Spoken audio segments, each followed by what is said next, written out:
He found her where the creek freezes south, a broken thing against the ice. Silas had been checking his lower traps, the ones set for beaver, when he saw the stain of color against the white. It was not a deer. It was not a wolf. It was a woman, curled tight against the frozen bank, her dress frozen stiff as board. He approached slow. The wind was a knife, cutting through his furs, and he knew she had only minutes. He knelt. Her breath was a faint cloud, a small prayer against the grey sky. Her eyes were closed, her face pale blue, her lips cracked and dark. She was young, too young for this kind of hardship, but the mountain did not care about age. It only cared about strength, and hers was gone. He unstrapped the heavy buffalo robe from his pack. He did not think. He just moved. To think in this cold was to die. He rolled her gently. She moaned, a sound like a small animal caught in a trap. He wrapped her in the fur, lifting her from the snow. She was light, a bundle of sticks and frozen cloth. He slung his rifle, adjusted the load, and began the long walk back to his cabin. The snow was deep up to his thighs, and each step was a fight. The wind screamed in the pines, trying to steal the warmth he carried. But Silas was a part of this place. He knew the wind, he knew the cold, and he knew the look of death. He pushed open the cabin door. The small room was dark but warm. The embers in his stone fireplace still glowed. He laid her on his cot, the one made of rope and pine. He did not remove the robe. He first built the fire, piling dry aspen and pine until the flames licked up the chimney, throwing heat into the room. Only then did he turn back to her. He worked with a grim purpose. He cut away her frozen boots with his knife. He saw her feet. They were white, waxy. The frost had taken them. He pulled the robe back. Her hands were the same, curled like claws. He crushed snow in a bucket, bringing it inside. He began the slow, painful work of rubbing her hands and feet with the snow. It was the only way. Warm water would be a shock. It would kill the flesh. She woke with a sharp cry, her eyes wide with a terror that had nothing to do with the cold. He saw her, truly saw her then. She was not a trapper's wife. She was not a settler. She looked like she had fled something awful. Her hair was matted with ice and burrs. Her dress was fine cloth silk, torn to rags. He stopped rubbing, keeping his hands low. "You are safe," he said. His voice was rough, like gravel, unused for days. "The cold found you, but I found you next." She stared at him, breathing fast. He was a big man, bearded, dressed in greasy buckskins. He looked like the mountain itself, wild and unsparing.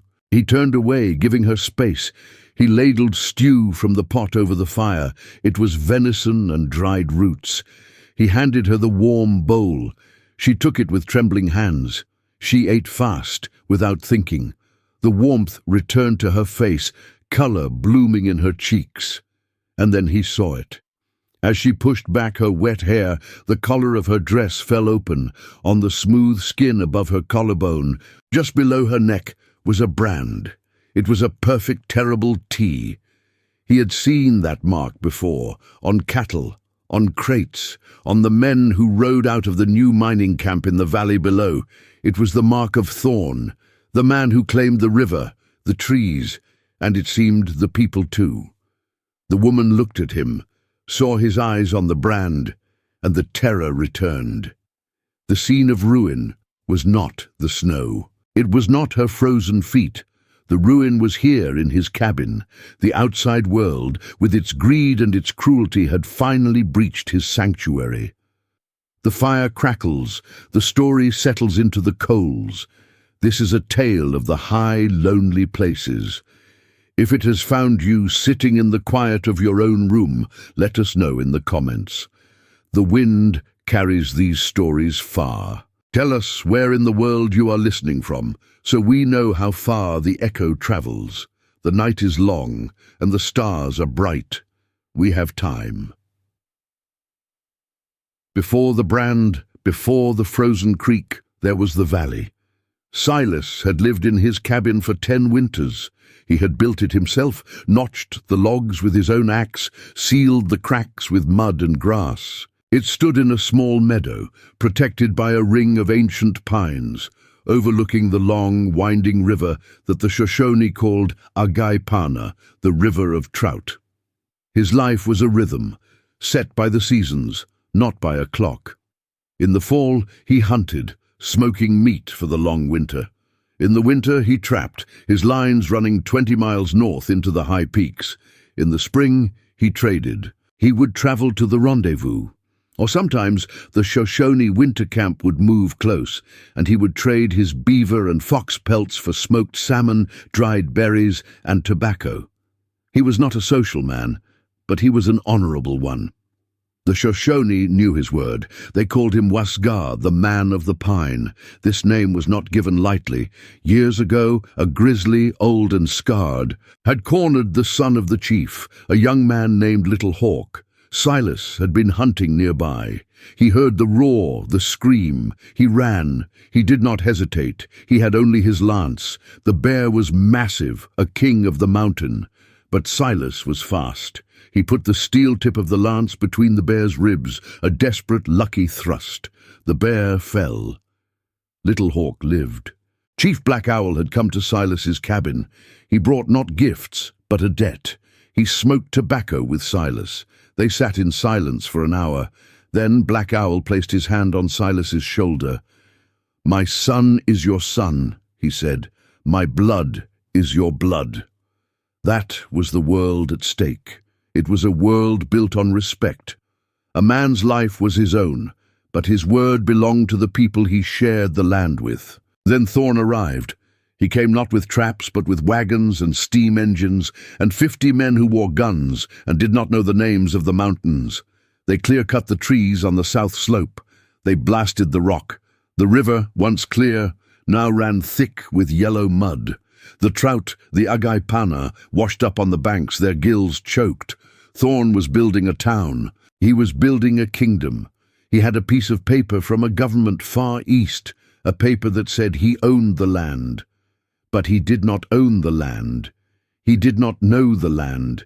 He only knew how to break it. Silas had watched from his high meadow. He had seen the smoke.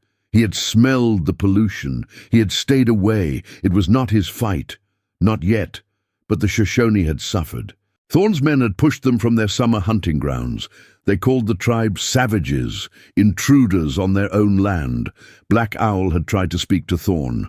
Thorn had shown him the paper, and then shown him the rifles of his guards.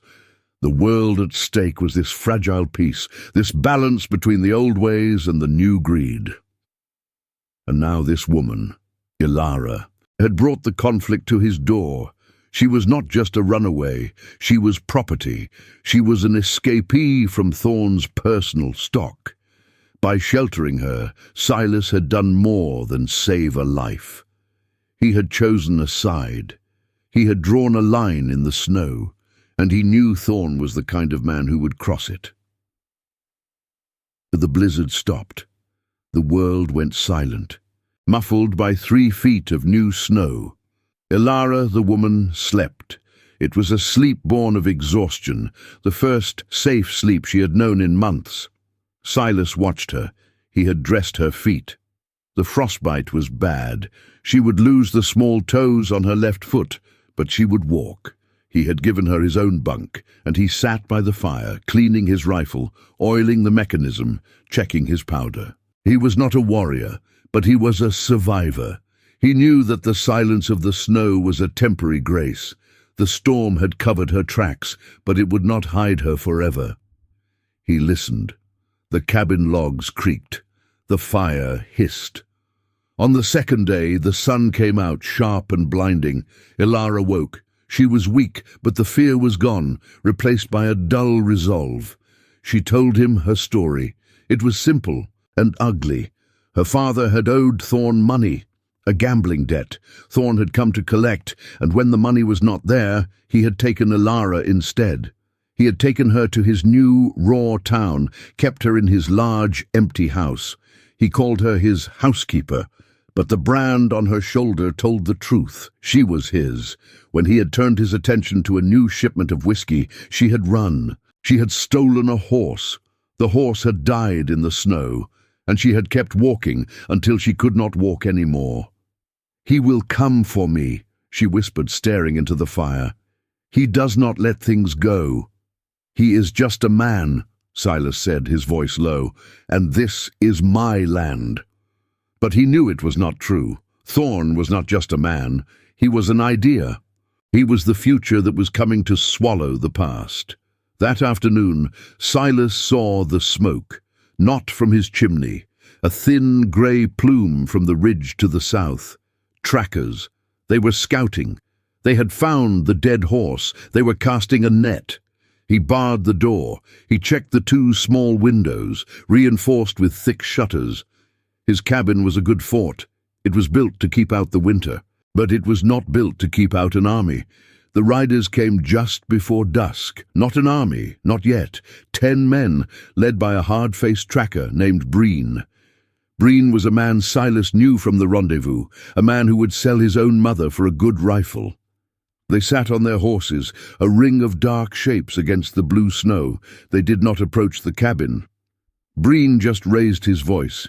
"Silas, we know she's in there. Thorn's property." Silas stepped outside onto his small porch. He held his rifle loose in his arms. "She's a free woman, Breen. She ain't property." Breen spat in the snow. "Thorn says different. He's sentimental about what's his. He's coming at dawn with 50 men. He wants her back. He wants you gone. Give her up now, Silas, and maybe he lets you keep your cabin." The threat was clear. It was an attack on his honor, his home. "You tell Thorn," Silas called back. "This is as far as he comes. This line holds." Breen laughed, a short, barking sound. "You're a fool, old man. You're one man. We'll be back, and we'll burn you out." They wheeled their horses around, laughing. They rode back to the ridge, to make camp, to wait. They were a siege. They were the promise of violence. Silas went back inside. He looked at Ilara, who was pale, her hands clasped together. He knew he could not win. Not alone. He looked at his snowshoes hanging by the door. He looked at the north window, the one that faced the deep woods, the high pass. The trackers were south. They would not expect him to go north, not into the teeth of the mountain. "Bar the door after me," he said, pulling on his heavy furs. "Do not open it for anyone. I will return before the sun." This was his oath, not to her, but to the valley, to the world he knew he was going to call in his debt. Silas opened the north window. The cold air hit him like a physical blow. He slipped his snowshoes on, tying the leather straps with numb fingers. He looked back at Ilara. Her eyes were wide, but she nodded. He gave her his spare pistol, only if they breached the door. He swung his pack, heavy with dried meat and a single fur, onto his back. He dropped from the window into the deep snowdrift, sinking to his waist. He was silent. He was a shadow. He moved away from the cabin, keeping to the trees, moving north toward the high pass that the Shoshone used. Breen's men were south, comfortable by their fires, waiting for morning. They expected Silas to cower. They did not expect him to run toward the frozen heart of the mountains. The journey was a descent into a cold hell. The first mile was pain. The snow was soft, untracked, and his snowshoes barely kept him on the surface. He moved through the pine forest, the branches heavy with white, the world a monochrome painting of black and white. The moon rose, a pale circle, offering little light and no warmth. He did not use the main pass. The trackers might have sent a scout. He used the high ridges, the wolf paths, the places only he and the Shoshone knew. The wind returned, a bitter, scouring force that tore at his clothes and froze the moisture in his beard.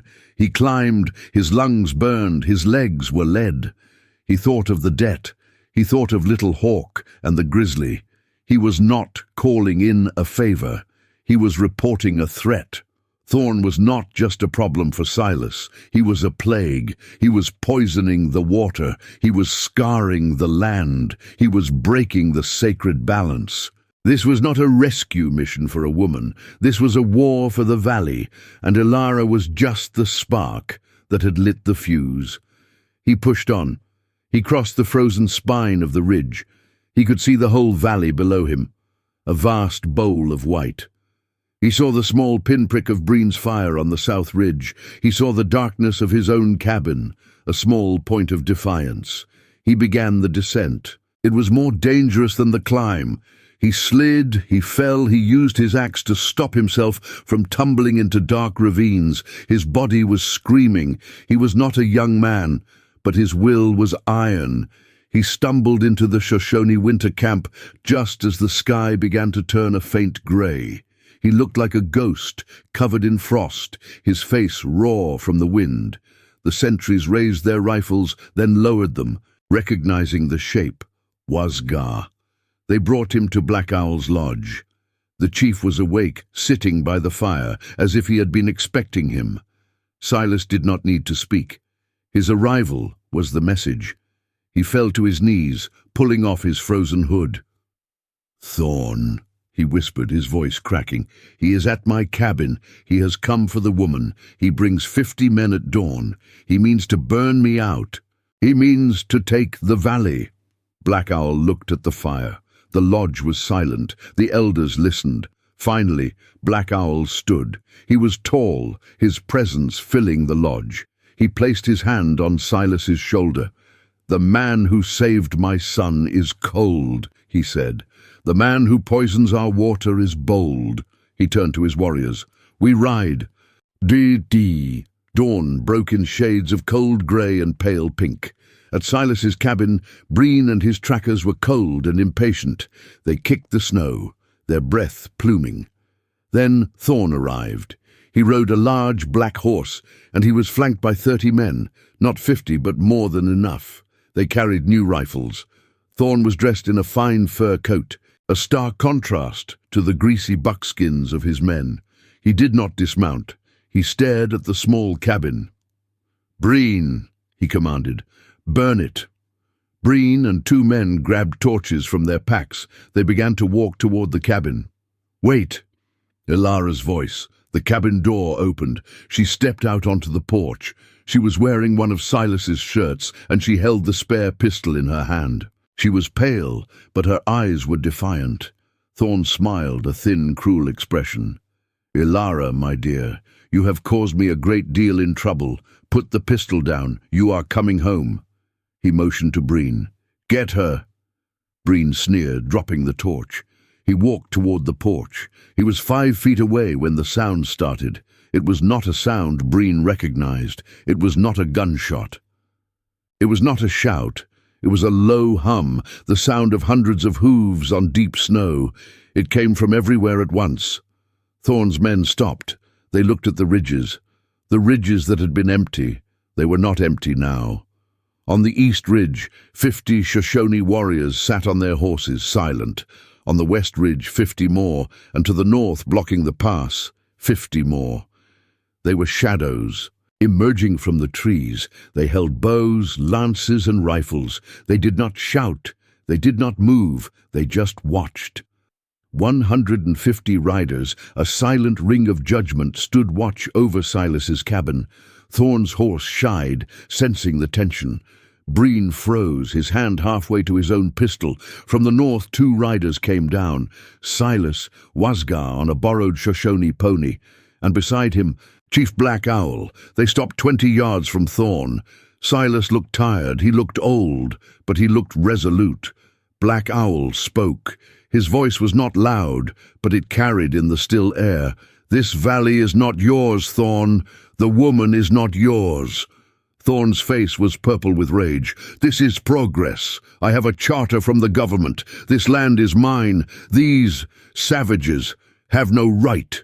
"You have no right," Silas said, his voice finding its strength. "You have broken the sky. You have poisoned the water. You have broken the word." Black Owl looked at Thorn. "You have broken the house of our brother. That is all we need to know." Thorn looked at his 30 men. They were looking at the 150 warriors. They were looking at the nocked arrows. They were trappers and miners, not soldiers. They were not going to die for Thorn's pride. The reckoning had come, and it was silent. The standoff held for a long, cold minute. The only sound was the wind whispering through the pines and the nervous stamp of Thorn's horse. Thorn looked at his men. He was looking for loyalty. He was looking for someone to follow his order. "Breen, take the woman!" he yelled. Breen did not move. He was a hard man, but he was not a stupid one. He slowly, very slowly, raised his hands. "I ain't dying for this, Thorn," Breen said, his voice flat. "This ain't trapping. This is suicide." One by one, Thorn's other men lowered their rifles. They were not beaten by a fight. They were beaten by honor, by the sheer, silent weight of the debt that Silas had paid, and the debt that was now being repaid to him. Thorn's face, which had been red with rage, turned white with humiliation. He was a man who understood power. He understood money and he understood force. He did not understand this. He did not understand a bond that could not be bought or broken. He looked at Silas. He looked at Black Owl. He saw a world that he could not conquer. Chief Black Owl rode his horse a few steps closer. "Leave," he said. It was not a request. "Take your men. Take your machines. Do not return. The mountain has spoken." Thorn stared at him, his hand gripping his reins. He wanted to give the order to fire. He wanted to see this valley burn. But he knew. He was alone. He pulled his horse's head around, a violent, angry jerk. "This isn't over," he spat, but it was. He and his men rode south, back toward their scarred, muddy town. They did not look back. The Shoshone riders did not cheer. They did not celebrate. They simply watched until the last of Thorn's men disappeared over the ridge. Then the tension broke. They dismounted. They came to the cabin. They brought food, smoked salmon, dried berries. They shared it with Silas. They built a large fire in the snow. Ilara came down from the porch. The warriors treated her with a quiet respect. They saw the brand. They saw her courage. Little Hawk, the chief's son, the one Silas had saved, came to her. He offered her a warm fur robe. "You are safe now," he said. The aftermath was not one of victory, but of understanding. In a quiet conversation, Black Owl and Silas smoked tobacco. "You did not call us for the woman," Black Owl observed, watching the smoke. "No," Silas said. "I called you for the valley." The chief nodded. "They are the same. To protect one is to protect the other. The debt is paid." Silas shook his head, looking at the fire. "There was no debt, brother, not between us." At the next dawn, the valley was quiet again. The Shoshone riders departed, melting back into the mountains as silently as they had arrived. Ilara stayed for 3 more days, until her feet were strong enough to travel. She had been changed by the cold, but remade by the honor she had witnessed. She would not go east, back to a world of men like Thorn. She chose to go west, to the coast. Black Owl had given her a horse and safe passage through the territories. She thanked Silas, her hand on his arm. There were no words for what he had done. He simply nodded and watched her ride away until she was just a small speck against the sunset. Silas returned to his rhythm. He repaired his door. He reset his traps. He patched the hole in his roof where the trackers' threats had been. The valley was the same, but it was different. Thorn's mining operation stalled. The word had spread. The valley was protected, not by guns or by laws on paper, but by something much older. It was protected by the word of a single quiet man and the honor of a people who understood the land. The river began to run clear again. The trout returned. Silas, the man of the pine, remained. He was a guardian, a remnant of a time when a man's wealth was not measured by what he owned, but by the promises he kept. The fire in his cabin was a small, warm light in the vast, cold wilderness. The story of that day became a legend, told in the lodges of the Shoshone, and whispered by trappers at the rendezvous. It was a story about courage, not the courage to fight, but the courage to shelter. It was about loyalty, not loyalty to a flag, but to a brother. And it was about the land that watches and waits and remembers the debts of honor. In the high country, the wind still carries that story. It reminds us that true strength is not in the fist, but in the hand that offers protection. It teaches that the deepest bond is the one built on respect, and that such a bond is a fortress no army can breach, and no greed can ever tear down. If you enjoyed this story, stay a while longer by the fire. There are more tales from the high country where honor rides the wind.